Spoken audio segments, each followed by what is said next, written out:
You were born in 1985. Not in Silicon Valley. Not in a family of software engineers or startup founders. You were born in a declining industrial town somewhere in the American Midwest. The kind of town where factories once roared day and night, where smokestacks defined the skyline, and where entire neighborhoods were built around one employer. Rows of brick houses, empty parking lots, rusting train tracks that once carried steel and cars across the country.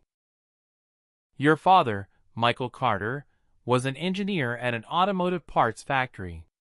It used to be a good job. In the 70s and 80s, that factory paid for houses, cars, and college funds. It built the middle class of the town. But by the time you were born, things had already started to change. Production lines were moving overseas. Layoffs became common. Entire shifts disappeared overnight. Your mother, Linda Carter, was a high school math teacher. Practical, disciplined, patient. She believed deeply in education. She believed that knowledge was the only reliable way out of a shrinking town. She taught you numbers before you could properly read. You were 6 years old in 1991. On television, news anchors talked about the collapse of the Soviet Union and the end of the Cold War. Images of distant countries and political speeches filled the screen. You sat on the living room carpet watching it without understanding any of it. Your mother watched quietly, worried about the future. Your father watched silently from his chair, holding a cup of black coffee. Adults sensed that the world was changing, but no one knew exactly what that meant yet. The 1990s were a strange time for your town. Stores closed. Factories cut jobs. Some families moved away. Others stayed and tried to adapt. But childhood still continued in its own way. Bikes in the streets. Basketball hoops nailed above garage doors. Snowball fights in the winter. And then, one day, your father brought home something unusual. A computer. It was large, beige, and heavy. An old IBM-compatible machine that he bought from a coworker who was upgrading his office equipment. Your mother looked at it skeptically. "Why did we spend money on that?" she asked. Your father shrugged. "Because one day everyone will need to understand these things." The computer sat on a wooden desk in your bedroom. When you turned it on, the monitor flickered to life. A black screen with white text. A blinking cursor. You pressed a key. A letter appeared. It felt like magic. From that moment, the computer became your world. While other kids spent afternoons playing sports outside, you spent hours sitting in front of the monitor. Games at first. Then curiosity. How did the games work? Why did some commands change things? You started exploring files, reading manuals, experimenting. Your father sometimes brought home old computer magazines from work. Articles about programming, hardware upgrades, and the early internet. You read every page. School was different. You were quiet, thin, always wearing glasses. Not the type of kid who dominated the playground. Sometimes other kids teased you. Sometimes they ignored you completely. But you didn't care much. Because every afternoon you went home to the computer. By the time you were 10, you were already beginning to understand something important. Programs were not magic. They were instructions. And instructions could be changed. When the internet finally arrived in your house in the mid-1990s, everything changed again.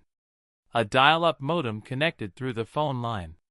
The connection sound was loud and mechanical, like a robot trying to speak. Pages loaded slowly. Sometimes it took a full minute just for a website to appear. But behind that slow connection was something enormous. Forums, message boards, early chat rooms. People from Canada, Germany, Brazil, Japan. Suddenly the world was bigger than your town. And the internet didn't care who you were.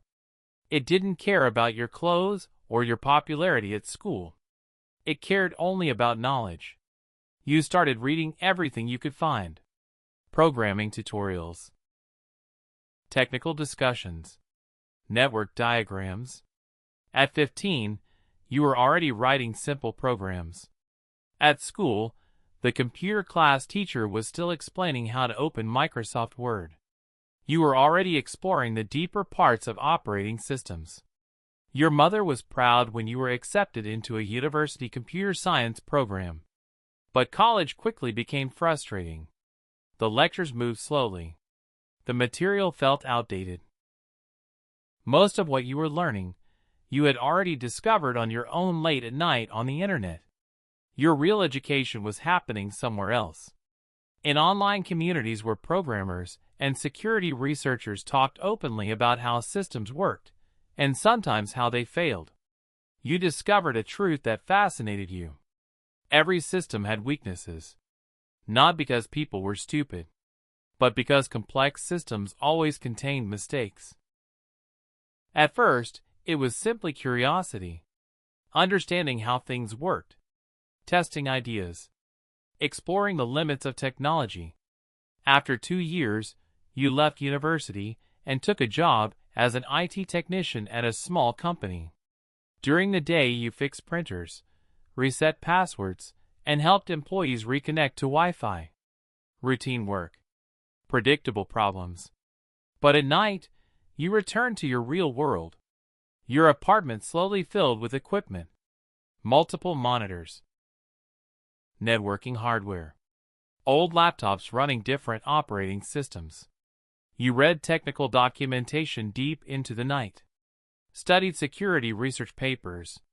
Followed discussions about cryptography, privacy, and the future of the internet.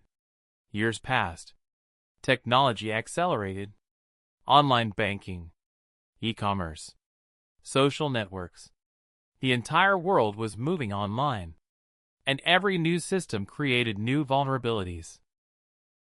News stories began appearing about major data breaches and cyber incidents. Companies losing millions of customer records. Governments warning about digital threats. You watched all of it unfold from behind your monitors. Your skills improved. Your income grew.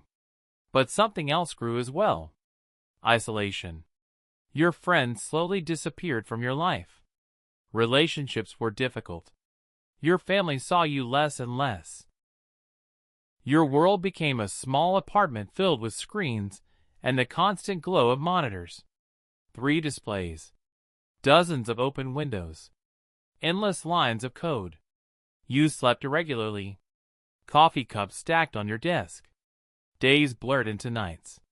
The outside world continued moving, but you rarely noticed. By the early 2020s, the internet had changed again. Cybersecurity became a national priority. Governments created specialized units to track digital crimes. Artificial intelligence began transforming the tech industry. Anonymity, once taken for granted online, became harder and harder to maintain. You felt it before anyone said it out loud. The walls were closing in. The digital underground that once felt invisible was slowly becoming visible. Tracked, analyzed, connected. You started feeling tired. Not physically, but mentally.